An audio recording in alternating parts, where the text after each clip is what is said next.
Ama kwa hakika mwanzo wa ngoma Nyilele na mwanzo wa taarifa zetu za TV47 ni sasa hivi. Popote ulipo mtazamaji, ninatumai kwamba Jumatatu yako imekuendea vema, hali ishwari hapa studioni, na kama kawaida tuko tayari kukujuza matukio na matokeo ya siku. Lakini kwanza kabisa ni yaliyomo.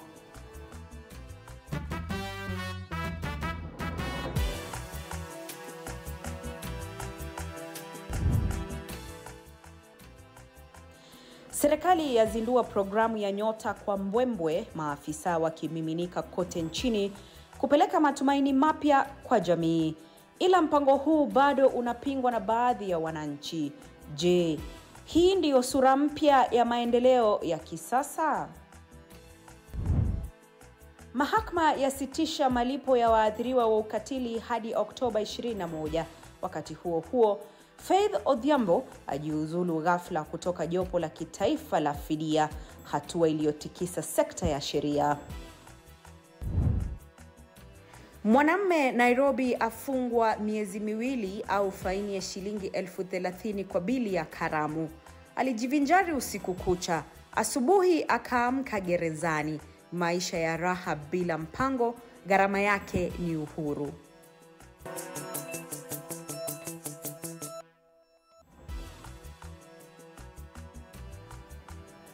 Karibu kwenye taarifa kamili mtazamaji. Asante sana kwa kutuchagua, lakini kubwa zaidi kwa kututeua kama kitovu cha habari za kweli na za kuaminika. Mienyi wako Andrin Kilemi, mwenzangu pembeni kwenye lugha ya ishara ni Catherine Simaloi. Karibu. Kalameni mmoja katika kaunti ya Nairobi amehukumiwa kifungo cha miezi miwili gerezani au kulipa faini ya shilingi 30,000 baada ya kukosa kulipa bili ya shilingi 22,760 ambayo alitumia akiwa katika burudani. Kulingana na mahakama, Quirin Omondi Muteshi alipata huduma hizo kwa njia isiyo halali tarehe 3 Oktoba katika eneo la vibanda Upper Hill, kaunti ya Nairobi. Omondi anaripotiwa kuingia katika sehemu hiyo na kuagiza vinywaji na chakula kwa marafiki zake, kisha akaondoka bila kulipa. Kwa upande wake, Omondi amedai kuwa aliyehaidiwa na warembo wa mjini waliotaka vinywaji aina ainati, huku wakimsifu na kumbusu, hali iliyomfanya kujisahau na kugeuka kuwa mfadhili wa tamaa zao. Baada ya kula bata vilivyo, wakati wa malipo mabinti hao walitoweka na kumwacha Kalameni huyo taabani.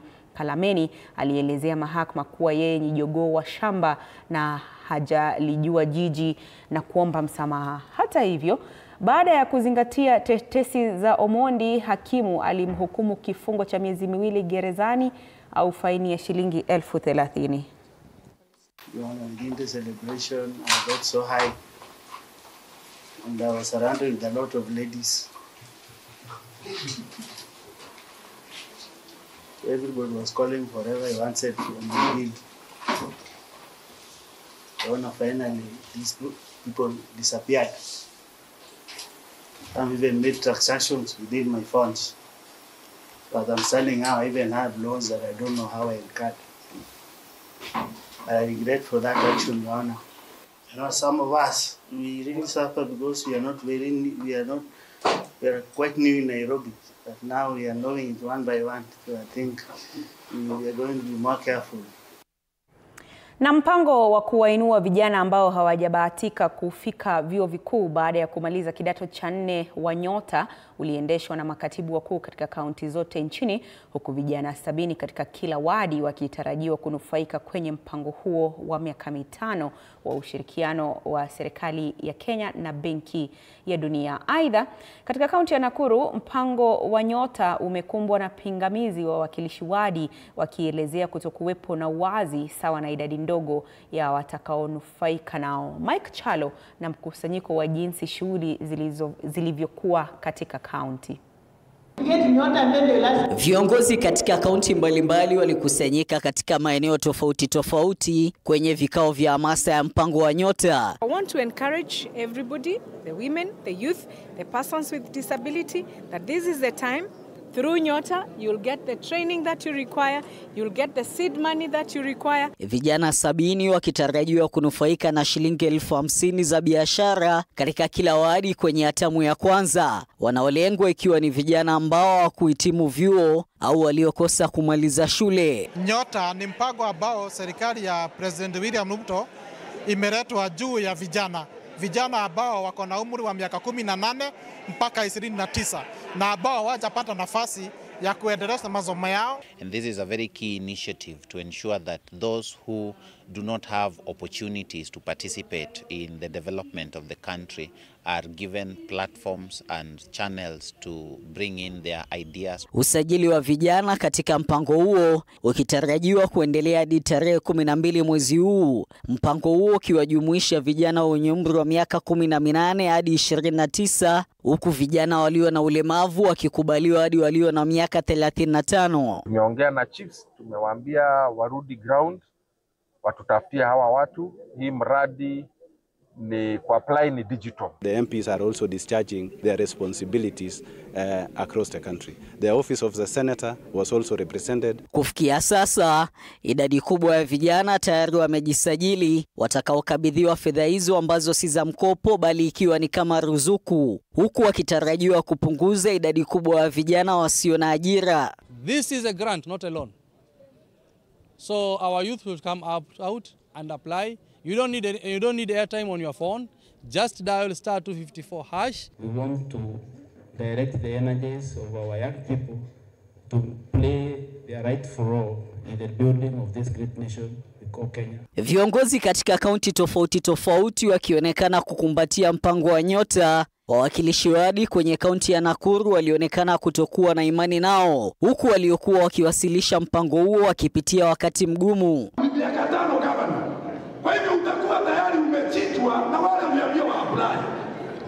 This is a national program that belongs to every county, every community and every young person who dreams of a better future.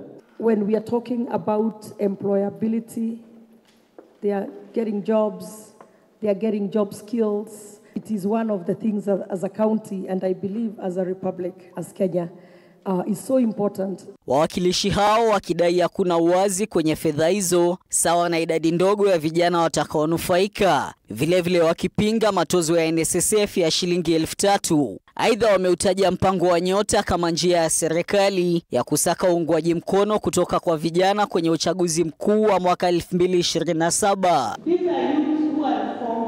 Mike Chalo, TV47. Asante sana Mike Chalo kwa taarifa hiyo. Mtazamaji, kinara wa chama cha DCP sasa anadai kuwa yeye ndiye msemaji mkuu wa kinara wa Wiper Kalonzo Musyoka, na kwamba yeyote mwenye nia ya kuzungumza na Kalonzo lazima apate idhini kwake. Matamshi yake Gachagua yakionekana kumlenga Rais William Ruto anayesemekana kutia juhudi kabambe za kumrai Kalonzo ajiunge naye. Na kama anavyotuarifu mwanahabari wetu Sydney Chazima, Kalonzo anashikilia kuwa safari yake ya mwaka 2027 itaishia debeni tu. Katika ziara ya upinzani katika mji wa Kitui, shamra na sauti za upinzani zilisheheni anga. Wewe Kasongo! Wewe Kaongo!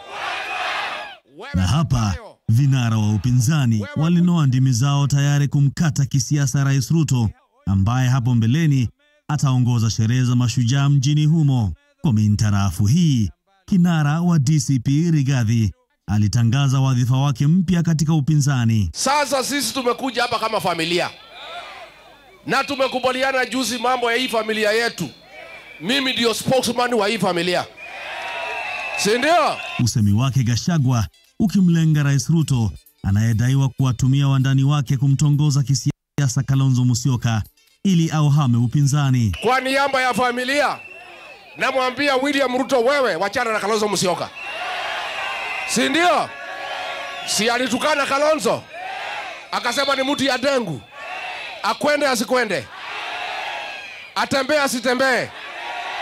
Kwa niaba ya familia yetu ya Makuzo tunamwambia William Ruto, Kalonzo Musyoka is not available for you. This is the first meeting. Musyoka naye akivuta kwa upande wake anadai kuwa yuko imara katika juhudi za upinzani na kwamba tayari ana kesi mahakamani kupinga ubinafsishwaji wa kampuni ya Kenya Pipeline. Hivi tunavyozungumza tunaelekea kwa mahakama kumwambia Ruto hatutakubali ubinafsishe kampuni ya Kenya Pipeline. Hiyo ni critical infrastructure. Hiyo ni mali ya watoto wetu na vizazi vijavyo. William Ruto, sisi hatuna plani ya kupora mali ya Wakenya vile unapora kampuni kubwa kama Kenya Pipeline. Katika hali hii ya kufungua kurasa za serikali wanazodai ni chafu, Gachagua sasa anamtaka Rais Ruto amtimue kazini waziri fulani. Kisa na maana, juzi hapo airport watu wamepatikana wale wanatembea na waziri wake ambaye ndio wanauza madawa ya kulevya ya cocaine. William Ruto, tunakuambia kama unapenda watoto ya Kenya, hata kama umewapiga risasi, huyu waziri wako ambaye anauza madawa ya kulevya umtimue kutoka baraza la mawaziri. Viongozi wa upinzani wamedaiwa kuwa na misukosuko ya kisiasa, huku Gachagua na Matiang'i wakikwaruzana hadharani. Licha ya haya, umoja kati yao umehimizwa. Tusipoungana, tusipokaa pamoja, huyu mtu atatupora. Tushikane sisi wote pamoja kwa sababu Wakenya wanatuangalia. Yule hayuko na sisi hapa hayuko. Kasongo aende asiende. Sydney Chazima, TV47. Wanasema Kasongo aende, Kasongo aende, Na mchakato wa kukusanya maoni kufanyia marekebisho kupitia mswada wa sheria wa mwaka 2025 ulianza leo katika kaunti ya Busia, huku Seneti ikipendekezwa kupewa mamlaka zaidi haswa kuwawezesha kupitia miswada yote ikiwa ni pamoja na ile ya fedha na pia kuwapiga msasa mawaziri miongoni mwa mapendekezo mengine. Kadhalika, wengi wa waliofika mbele ya kamati ya sheria katika bunge la Seneti waliunga mkono Seneti kuwezesha zaidi ili kusaidia taifa kwa kile wanasema kuwa maseneta wameonyesha hadhi ya kuwasaidia wananchi, huku wengine pia wakipinga pendekezo. Mwanahabari wetu Elizabeth Mutuko anatujuza mengi zaidi. Maseneta wamepeleka mchakato wa kubadilisha katiba katika kaunti ya Busia ili kulipa bunge la Seneti mamlaka zaidi katika mswada wa kubadilisha katiba wa mwaka 2025. Maseneta wanapendekeza kupewa mamlaka zaidi haswa kupiga msasa miswada yote inayotoka katika bunge la kitaifa na pia usemi katika miswada ya fedha kinyume na ilivyo sasa. Vile wanataka kuwa na usemi kwa msasa wa mawaziri, hili likitarajiwa kuzua ubabe zaidi baina ya bunge la kitaifa na lile la Seneti. Yale mambo yote ambayo mtayazungumza hapa ambayo yataenda kwa Hansard baada ya sisi kutembea kwa makaunti 47 tutaenda referendum. So ndio tumekuja kuwauliza ruhusa au kuwaomba ili mturuhusu ndio tuweze kubadilisha yale ambayo tumeonelea. Maseneta wamekuwa wakilalamikia pakubwa jumba hilo kunyimwa nafasi ya kuchangia masuala muhimu na kukandamizwa pakubwa katika majukumu yao ya kupiga msasa na kusimamia serikali gatuzi. Na sasa wanasema kuwa sheria hii italeta usawa uliokosekana kwa muda mrefu, japo baadhi ya Wakenya waliofika katika kikao hiki hawakukubaliana na swala hili la kubadilisha katiba kupitia mchakato wa bunge. Lakini ningeomba Senate itafute mwongozo mwafaka kabisa ambao tutakaotumia, na hasa inafaa ikuwe referendum. Hata hivyo, baadhi ya Wakenya wanasema kuwa ipo haja ya kuangazia swala hilo kwa njia ya usawa na kuwezesha Seneti, kwani jinsi ilivyo sasa Seneti imeonyesha haki kupitia utunzi wa sheria. Mchakato wa kuifanya bunge la Seneti kuwa jumba kuu umeanza rasmi hii leo, na iwapo hili litaidhinishwa kuwa sheria ni jambo la kusubiria tu. Elizabeth Mutuko, TV47, kaunti ya Busia. Asante sana Elizabeth Mutuko kwa taarifa hiyo. Na watu 7 wakiwemo wahudumu wa afya na kituo kimoja cha afya cha kibinafsi Jambo Jipya Medical Clinic ya Mtwapa kaunti ya Kilifi wamefikishwa mahakamani wakikabiliwa na mashtaka ya kuilaghai mamlaka ya bima ya afya SHA zaidi ya shilingi milioni 2 kupitia kughushi matibabu. Washukiwa hao wanakabiliwa na mashtaka mbalimbali yakiwemo makosa ya jinai, kughushi stakabadhi na kuwasilisha hati za uongo. Kati ya Novemba mwaka 2024 na Juni 2025, washukiwa walidaiwa kubadilisha taarifa za matibabu ya wagonjwa na kuziwasilisha kama halali. Katika kikao cha leo, upande wa washtakiwa waliomba kesi ifutiliwe mbali, wakidai kuwa mahakama hiyo haina mamlaka ya kusikiza kesi hiyo, wakisema kuwa inapaswa kusikilizwa chini ya sheria ya SHA, ombi lililotupiliwa mbali na hakimu mkuu Hakimu Lucas Onyina. Kesi hiyo itaendelea kusikilizwa katika wiki zijazo. And as such, the first port of call for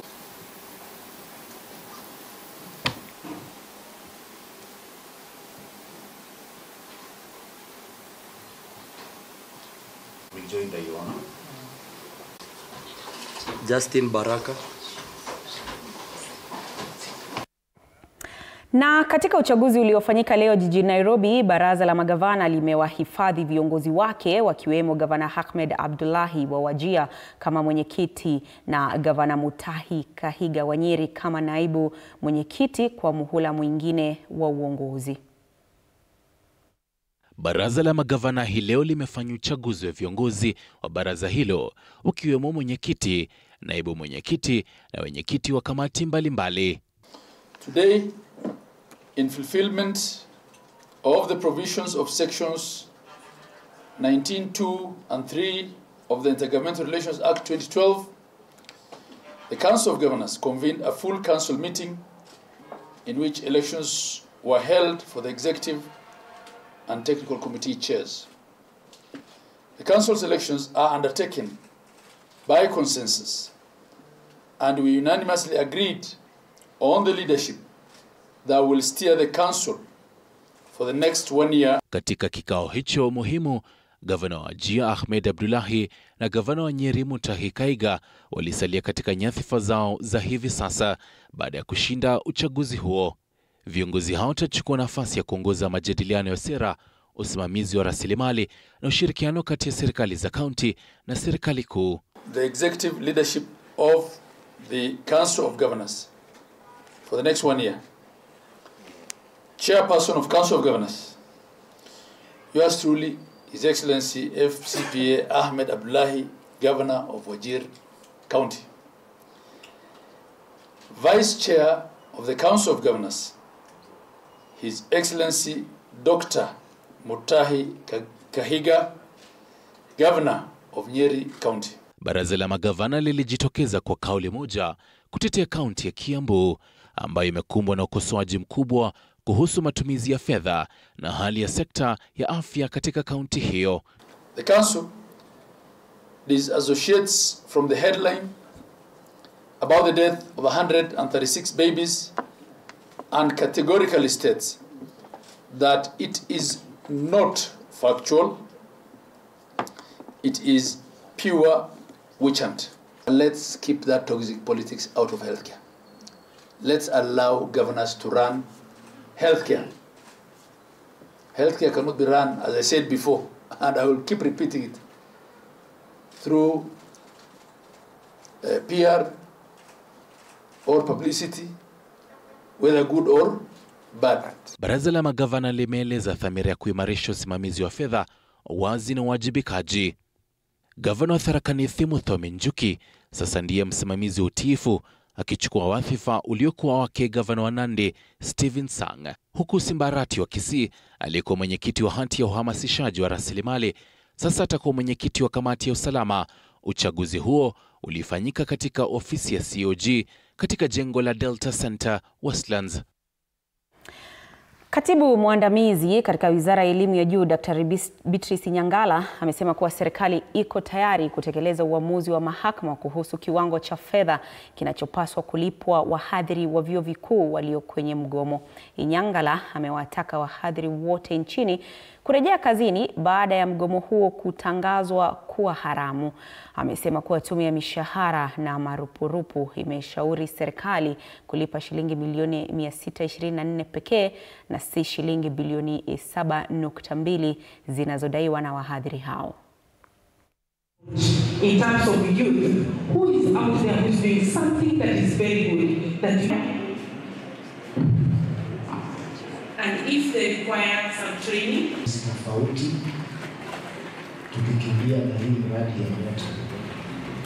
they are claiming 7.2 billion, but SRC has advised us that the money we owe them is 624 million. The government is willing and ready to pay the 624 million. But because of this, the lecturers had actually taken us to court, and there is a hearing. There's a hearing today on the matter, and we hope the court can guide on actually how much we need to pay the lecturers, and we are ready to pay and finalize this issue. But again, this strike was declared illegal. So we continue to implore upon the lecturers not to be selfish, to go back to class, even as we resolve this matter lawfully. Learning is going on in 50% of the institutions. Of course, one student not taught is not good for this country. And so we continue to engage the rest of the lecturers to go to class. 68% are paying 20,000 and less. And so I was asking the chiefs to educate and sensitize the communities, because there are some parents who are taking advantage of well-wishers and still collecting money when actually the fees is very low. Education at university level has never been this affordable. Wote waweze kupata nafasi ya kujifunza jinsi watarudi pale mashinani na kufundisha watu wetu, haswa vijana wa miaka 18 mpaka 28 na wale wanaoishi na ulemavu mpaka miaka 35. Jinsi ya kuweza kubenefit ama kutumia kufaidika katika huu mradi wa Nyota. Na rais wa chama cha wanasheria wa Kenya LSK Faith Odhiambo amejiuzulu kutoka kwenye wadhifa wake kama naibu mwenyekiti wa jopo la wataalam kuhusu fidia kwa waathiriwa wa maandamano. Mtazamaji, kupitia taarifa, Odhiambo amesema kuwa uamuzi wake umetokana na haja yake ya kulinda uadilifu wa taasisi hiyo na kuhakikisha kwamba chama cha wanasheria kinasalia kuwa mbele katika masuala ya uongozi na uwajibikaji. Uamuzi huo unajiri huku mahakama kuu ya Kerugoya ikitoa amri inayositisha utekelezaji wa jopo hilo la kufidia waathiriwa wa maandamano na migomo ya umma hadi Oktoba 21.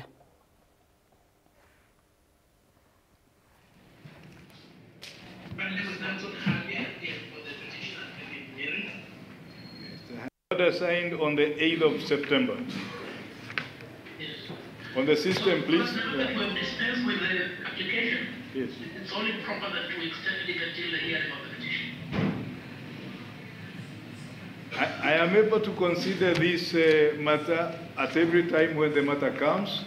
So I have said that the interim order is extended until then. Then is the 21st of October at 10 a.m. Yeah? The same order will go in number 11. So, submissions within 3 days, as you have agreed. And Mrs. Omtima is counsel for number 19. Is that right?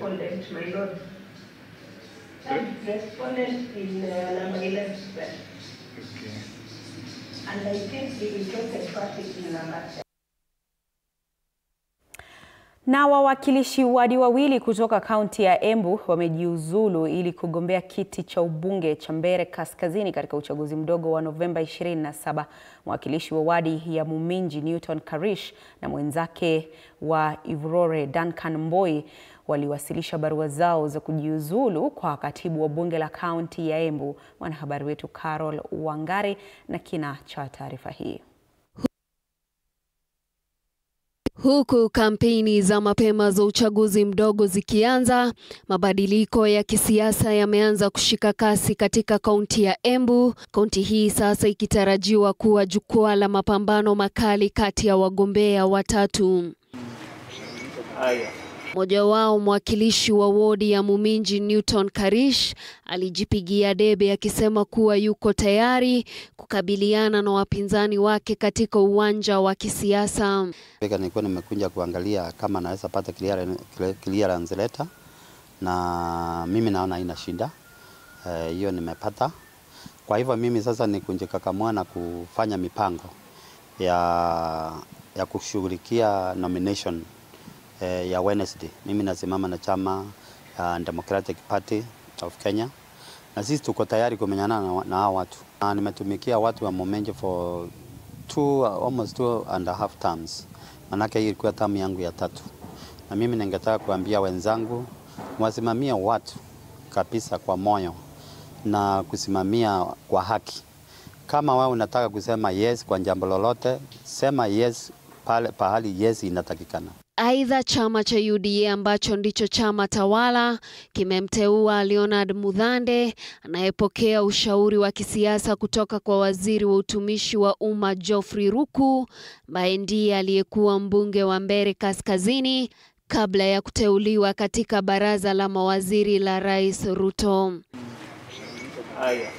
Haya yanajiri huku wadi nyingine zikijiandaa na chaguzi ndogo, huku spika wa bunge la kaunti Josiah Thiriku kitarajiwa kutangaza rasmi nafasi hizo na kuanzisha mchakato wa kuchapishwa kwa taarifa rasmi. Carol Wangari Wanjiru, runinga ya TV47.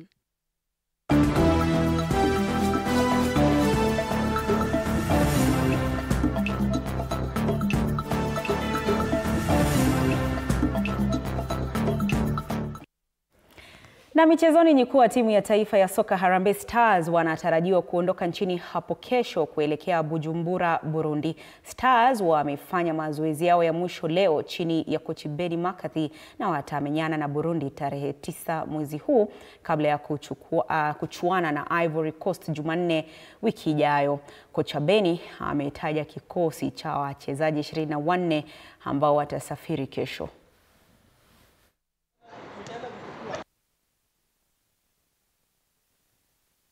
It's another opportunity to go and test ourselves outside the country and see how we can perform when we are playing also outside the country. But I believe it's another opportunity also still to rebuild the squad, to get exposure, at this level, because the fixtures for us, they are dead rubber clashes, but we still want to have a positive impact on the last 2 games. It'll be massive. It'll be a big career achievement to play international, and especially for your country. So, yeah, I'm looking forward to it. But we know what's at stake as well, and we know that it's us going into the Lions Den, because for Ivory Coast, a win would definitely secure them automatic qualification for the World Cup. But yeah, we're not here to do favors for anyone. So for us, we go in there to play a match against a team that we want to win. We want to earn 3 points. Na Bidco United wameandikisha ushindi wa bao 1-0 dhidi ya Nairobi United kwenye mchuano wa ligi kuu ya soka nchini Kenya. Bidco walitawala mechi hiyo na kufunga bao ndani ya dakika 2 za mchezo kupitia bao lake Hamanangala, huku juhudi za vijana wa kocha Nicholas Muyoti za kusawazisha zikiambulia patupu. Baada ya ushindi huo, Bidco wamepanda hadi nafasi ya 4 kwa alama 6, huku Naiboys wakisalia katika nafasi ya 13. Eneo zuri Kunyili. Amechambua uzuri Kunyili. Imekuwa game ngumu. Just the way tulikuwa expect. Nairobi are very good team. But I think kupata bao ya mapema na kudefend 90 plus minutes bao moja inaonyesha timu pia iko vibaya, timu iko vizuri. I think in terms of attacking ndio wenyewe tumelack leo kidogo, but overall play nadhani vijana wangu wamejisukuma, hata walipokuwa chini wameendelea kujisukuma mpaka dakika ya mwisho, na nawashukuru sana. Na mchezaji wa zamani wa timu ya taifa ya soka Mohamed Borji amezinduliwa rasmi kama kocha mpya wa klabu ya ligi kuu ya soka nchini Kenya, Bandari FC. Borji anachukua nafasi yake Ken Odhiambo ambaye alipigwa kalamu baada ya kusajili matokeo mabaya akiwa kocha wa klabu hiyo, ambapo Bandari wameandikisha ushindi kwenye mechi 2 ndani ya mechi 13 ambazo wamecheza. Kibarua cha kwanza cha kocha Borji ni dhidi ya AFC Leopards ambao watamenyana baada ya muda wa mapumziko kukamilika.